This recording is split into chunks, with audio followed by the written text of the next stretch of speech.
എല്ലാ കൂട്ടുകാർക്കും നല്ലൊരു രാത്രി ആശംസിച്ചുകൊണ്ട് മാമ്പഴത്തിന്റെ പുതിയ വീഡിയോയിലേക്ക് സ്വാഗതം. ആദ്യമായിട്ട് കാണുന്നവരാണെങ്കിൽ ചാനൽ ഇഷ്ടപ്പെട്ട ഒന്ന് സബ്സ്ക്രൈബ് ചെയ്യാൻ മറക്കരുത്. അതോടൊപ്പം തന്നെ കണ്ടുകൊണ്ടിരിക്കുന്ന എല്ലാവരുടെ സപ്പോർട്ടിലേക്കും തുടർന്നും പ്രതീക്ഷയുണ്ട്. നമുക്ക് നേരെ ഗീതുവിന്റെ ഗോവിന്ദിന്റെ ഒക്കെ നാളത്തെ ഒരു അടിപൊളി പ്രൊമോ വിശേഷത്തിലേക്ക് അങ്ങോട്ട് പോയാലോ. നാളത്തെ പ്രൊമോ വിശേഷത്തിൽ കാണിക്കുന്ന കിഷോർ തന്റെ പദ്ധതികളൊക്കെ അങ്ങനെ തയ്യാറാക്കുകയാണ്. അവർണികയുടെ ഉള്ളില് സംശയങ്ങളൊക്കെ ജനിപ്പിക്കണം.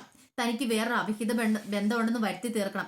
അതിന്റെ ആദ്യപടി കിഷോർ നടത്തുകയാണ്. അതിന്റെ വിശേഷങ്ങളും അതോടൊപ്പം തന്നെ രഞ്ജുവിന്റെ ഉള്ളിലെ ഗോവിന്ദിനെയും ഗീതുവിനെ കുറിച്ചുള്ള സംശയങ്ങളൊക്കെ നീങ്ങുകയാണ്. അവരൊരു അഡ്ജസ്റ്റ്മെന്റ് കല്യാണമാണെന്നായിരുന്നു രഞ്ജുവിന്റെ ഇത്രയും കാലത്തെ മനസ്സിലുണ്ടായിരുന്ന കാര്യങ്ങൾ. പക്ഷെ അങ്ങനെയല്ല എന്ന് രഞ്ജുവിന് മനസ്സിലാവുകയാണ്. അതിന്റെ വിശേഷങ്ങളൊക്കെയാണ് നാളെ നമ്മൾ കാണാൻ പോകുന്നത്. ഇന്ന് തന്നെ നമ്മൾ അവസാനം കണ്ടത് കിഷോർ ഭദ്രനെ കൂട്ടിയിട്ട് ആ വലിയ പ്ലാനുകളും പദ്ധതികളും ഒക്കെ തയ്യാറാക്കുന്നുണ്ടായിരുന്നു.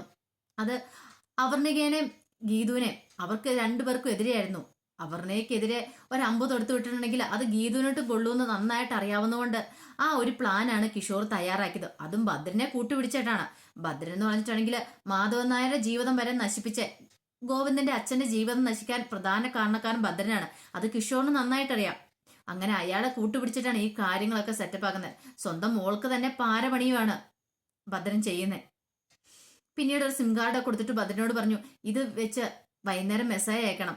ഞാൻ പറഞ്ഞല്ലോ ആ നമ്പറിലേക്ക് മെസ്സേജ് അയക്കണം. എന്റെ നമ്പറിലേക്ക് മെസ്സേജ് അയച്ചാൽ മതി. ബാക്കി കാര്യങ്ങളൊക്കെ ഞാൻ നോക്കിയാളോ എന്ന് പറയണം. എന്തൊക്കെ മെസ്സേജ് അയക്കണം, എങ്ങനെ മെസ്സേജ് അയക്കണം, എല്ലാം ഒരു സ്റ്റഡി ക്ലാസ് തന്നെ ഭദ്രന്റെ അടുത്ത് കൊടുത്തു വിടുന്നുണ്ട്. പിന്നെ ഭദ്രന് പിന്നെ പറയേണ്ട ആവശ്യമില്ലോ. ഈ കാര്യത്തിലൊക്കെ നല്ല എക്സ്പീരിയൻസാ. ഭദ്രൻ പറഞ്ഞു, അതൊന്നും ഒരു കുഴപ്പമില്ല, അതെല്ലാം ഞാൻ ഏറ്റെന്ന് പറയണം. അതിനുശേഷം വൈകുന്നേരം കിഷോർ വീട്ടിലേക്ക് വരുന്നേ.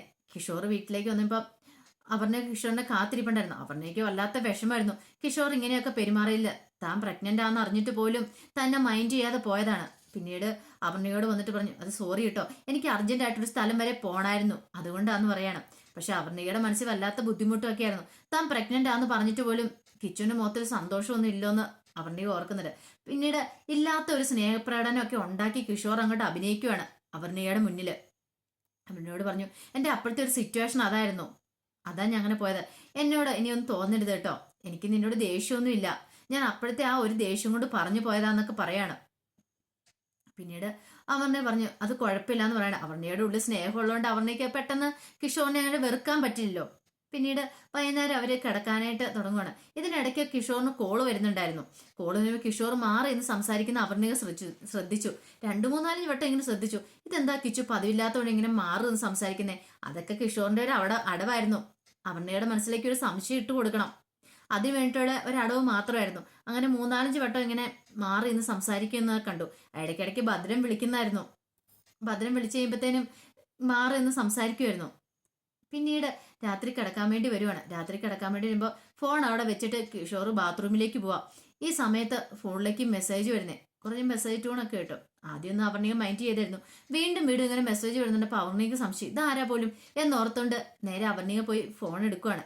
ഫോൺ എടുക്കുമ്പോൾ അതിനകത്ത് കാണുന്ന കുറെ മെസ്സേജസ് ആണ്. അത് നല്ല ലവ് മെസ്സേജ് ആണ്. കിഷോറുമായിട്ടുള്ള ഏതോ ഒരു പെണ്ണിന്റെ അവിഹിത ബന്ധത്തെക്കുറിച്ചുള്ള മെസ്സേജ് ഒക്കെ ഇട്ടേക്കുന്നത്. ഏതോ ഒരു പെണ്ണിട്ടേക്കുന്ന കാര്യം മനസ്സിലായി അപർണയ്ക്ക്. അപ്പൊ കിച്ചുവിന് താൻ ഉദ്ദേശിക്കുന്ന പോലെയല്ല, എന്തെങ്കിലും അവിഹിത ബന്ധം ഉണ്ടോ എന്നൊരു ചിന്ത അപർണയുടെ ഉള്ളിലുണ്ടാവണം. താൻ അറിയാതെ വേറെ ഏതെങ്കിലും പെണ്ണുമായിട്ട് കിച്ചുവിന് റിലേഷൻ എന്തെങ്കിലും ഉണ്ടോ, അങ്ങനെ ഒരു സംശയം ഉള്ളിലുണ്ടോ. ഇത്രയും കാലം അങ്ങനെയൊന്നും ഇല്ലായിരുന്നു. അതാണ് ഇനിയിപ്പോ കിച്ചു പഴയതുപോലെ തന്നോട് സ്നേഹമൊന്നും കാണിക്കാതെ. താൻ പ്രഗ്നന്റ് ആണെന്ന് പറഞ്ഞിട്ട് പോലും ആ മുഖത്തൊരു സ്നേഹമൊന്നും കണ്ടില്ലായിരുന്നു. അപ്പൊ അവളുടെ അടുത്തേക്കാണോ മുമ്പ് ഓടിപ്പോയത്? ആ ഒരു ചിന്തയൊക്കെ ഉണ്ടായി കഴിയുമ്പോൾ അപർണയ്ക്ക് സഹിച്ചില്ല. പിന്നീട് ബാത്റൂമിൽ നിന്ന് കിഷോർ വരുവാണ്. വന്നു കഴിഞ്ഞപ്പോൾ അപർണിക ഇതിനെക്കുറിച്ചൊക്കെ ചോദിക്കുന്നുണ്ട്. ഈ മെസ്സേജ് കാണിച്ചിട്ട് ഇത് ആരാ അയച്ചെന്നൊക്കെ ചോദിക്കുകയാണ്. കിഷോർ പറഞ്ഞു, എനിക്കറിയില്ല അപർണിക, എനിക്ക് ഈ നമ്പർ പോലും അറിയില്ല എന്ന് പറയാം. ദേ വെറുതെ എന്നോട് കള്ളം പറയില്ല കേട്ടോ, എനിക്കറിയാം, കിച്ചുവിനറിയാം മെസ്സേജ് അയച്ച ആരാന്ന്. ഞാൻ ശ്രദ്ധിക്കുന്നുണ്ടായിരുന്നു. കിച്ചു മാറി എന്നുള്ള ഫോൺ വിളി കുറെ ദിവസങ്ങളായിട്ട് ഞാൻ ശ്രദ്ധിക്കുന്നുണ്ടായിരുന്നു പറയാം. അപർണിക, ഞാൻ പറഞ്ഞ കാര്യം സത്യമാണ്, എനിക്കറിയില്ല, എന്നോട് കള്ളം പറയില്ല കിച്ചു. ഇനി ആരാണെങ്കിലും ശരി, ഇതാരാന്ന് ഞാൻ കണ്ടുപിടിച്ചിരിക്കും. അതിനുശേഷം ഈ കിച്ചുവിന്റെ അറിവോടും കൂടെ ആണെങ്കിൽ ഇതാരാണെങ്കിലും മെസ്സേജ് അയച്ചെങ്കിൽ അറിയാലോ അപർണികയുടെ സ്വഭാവം എന്താന്ന് എന്ന് അപർണിക പറയാണ്. അങ്ങനെ കിഷോറിന്റെ ആദ്യത്തെ ദൗത്യം അങ്ങനെ വിജയിച്ചു. അപർണികയുടെ ഉള്ളിൽ സംശയങ്ങളൊക്കെ ഉണ്ടാക്കുമായിരുന്നു. ഇനി അവൾ അന്വേഷിച്ചു പോട്ടെ ആ നമ്പറിന്റെ ഉടമയാരാന്ന്. അവസാനം എത്തിച്ചെല്ലുന്ന ഗീതുവിലേക്കായിരിക്കും. അങ്ങനെ അവർ തമ്മിൽ അടിയാകും. അവസാനം ഗോവിന്ദ് സാറിന്റെ ചെവിയിൽ ഈ കാര്യങ്ങളൊക്കെ എത്തും. താനും ഗീതും തമ്മിൽ ഇപ്പോഴും ബന്ധമുണ്ടെന്നുള്ള കാര്യം ഗോൺസാറിന്. കാരണം ഈ മെസ്സേജ് ഒക്കെ ആയിട്ട് നേരെ ഗോൺസാറിന്റെ അടുത്തേക്കായിരിക്കുമല്ലോ പോകുന്നേ അപർണിക. അപ്പൊ അവരുടെ ജീവിതം തല്ലിപ്പിരിയും. ഇവിടെ നൈസായിട്ട് തന്റെ ജീവിതത്തിൽ നിന്ന് ഒഴിവാക്കുകയും ചെയ്യാം. പിന്നീട് ഗീതുവിനെ സ്വന്തമാക്കുകയും ചെയ്യാം. അങ്ങനെ ചെറിയ ചെറിയ പ്ലാനുകളൊന്നും അല്ല, വലിയ വലിയ പ്ലാനുകൾ തന്നെയായിരുന്നു കിഷോറിന്റെ മനസ്സിലുണ്ടായിരുന്നേ. അങ്ങനെ ആദ്യത്തെ പടി വിജയിച്ചതിന്റെ സന്തോഷത്തിൽ സുഖമായിട്ട് കിഷോർ കിടന്നുറങ്ങുക. പക്ഷെ അപർണികയുടെ ഉറക്കം മൊത്തം നഷ്ടപ്പെട്ടു. ഒന്നാമത്തെ കാര്യം പ്രഗ്നന്റ് ആയിട്ടിരിക്കുന്ന സമയത്ത്, ഈ സമയത്താണെങ്കിൽ ഒരു ഭർത്താവിന്റെ സ്നേഹമാണ് വേണ്ടത്. അതോടൊപ്പം തന്നെ സന്തോഷമായിട്ടിരിക്കുന്ന സമയത്ത് ഇങ്ങനെയൊക്കെ സംഭവിച്ചിരിക്കുന്നത്. അപർണയ്ക്ക് സങ്കടം സഹിക്കാൻ പറ്റുന്നുണ്ടായിരുന്നില്ല. ഒരു രാത്രി മൊത്തം അപർണ ഇരുന്ന് കരയുമായിരുന്നു. ഇങ്ങനെ ഒരുത്തനാണല്ലോ താൻ എന്റെ ജീവിതത്തിലേക്ക് കൊണ്ടുവന്നേ. അന്ന് തന്റെ ഡാഡി ആകുന്നേ പറഞ്ഞ ഈ കല്യാണം വേണ്ടാന്ന്. പക്ഷെ തന്റെ ഇഷ്ടമായിരുന്നു. കിച്ചുവിന് വേണ്ടിയിട്ടാ തന്റെ ഇത്രയും വലിയ കമ്പനി പോലും, തന്റെ ആ സ്വന്തം കമ്പനി, അത്രയും കാലം തന്റെ അച്ഛൻ കഷ്ടപ്പെട്ടുണ്ടാക്കിയ ആ കമ്പനി പോലും നഷ്ടപ്പെടുത്തിയത് ഇങ്ങനെ രക്ഷിക്കാൻ വേണ്ടിട്ടാ. ഇങ്ങനെ ചതിക്കുവാണെങ്കിൽ ഒരു കാരണവശാലും തനിക്ക് സഹിക്കാൻ പറ്റില്ലെന്ന് അവന്റെ മനസ്സ് വിചാരിക്കുകയാണ്. പിന്നീട് കാണിക്കുന്ന രാത്രിയില് ഗോവിന്ദന്റെയും ഗീതുവിന്റെയും കാല് കൂട്ടിക്കെട്ടിയിട്ടാണ് ഗീതു ഉറങ്ങാൻ കിടന്നത്. ഗോവിന്ദ് ഇതൊന്നും അറിയുന്നുണ്ടായിരുന്നില്ല, നല്ല ഉറക്കത്തിലായിരുന്നു. അങ്ങനെ രാവിലെ പതിവ് പോലെ ഗോവിന്ദ് നേരത്തെ എഴുന്നേറ്റ് കഴിഞ്ഞിട്ട് യോഗ ചെയ്യാൻ പോകാനുള്ളതാണല്ലോ. അങ്ങനെ എഴുന്നേറ്റിട്ട് അങ്ങ് പോകാൻ തുടങ്ങുമ്പോൾ നേരെ എടുത്തടിച്ച പോലെ വന്ന് ഗീതുവിന്റെ മേത്തേക്ക് വീഴുവാണ്. വീഴാതെ നമുക്ക് പെട്ടെന്ന് കൈ രണ്ടും കുത്തി ഇങ്ങനെ പൊങ്ങി നിൽക്കുവാണ്. ഗീതുവിന്റെ മേത്തേക്ക് വീഴാതെ ഇങ്ങനെ. അപ്പം ഗോവിന്ദനോട് ഗീതു ചോദിച്ചു, എന്താ കണ്ണേട്ടാ, എന്താന്ന് ചോദിക്കണേ. ഒന്നുമില്ല, എന്തോ ഒന്ന് പിടിച്ചു വലിച്ച പോലെ ഇത്. അതെ ഗോവിന്ദേട്ടാ, എന്നെ എന്തോ ഒരു ആകർഷിക്കുന്നു വല്ലതും തോന്നിയത് പെട്ടെന്ന് ഗീതു പറയണ. ഗോവിന്ദിന്റെ കണ്ണുകളിലേക്ക് തന്നെ ഗീതു ഇങ്ങനെ നോക്കുവാണ്. ഗോവിന്ദ് പെട്ടെന്ന് മുഖം മാറ്റി. ഈ സമയത്താണ് രഞ്ജു കഥവും തള്ളി തുറന്ന് അങ്ങോട്ട് കയറി വരുന്നത്. കഥ തളിക്കുന്ന ഗോവിന്ദനെ യോഗ ക്ലാസ്സിന് വിളിക്കാൻ വേണ്ടി വന്നതായിരുന്നു ആ സമയത്ത് രഞ്ജു ഒരിക്കലും പ്രതീക്ഷിക്കാത്തൊരു കാഴ്ചയാ. ഗീതന്റെ മേളിലേക്ക് കിടക്കുന്ന ഗോവിന്ദനെയാ കണ്ടേ.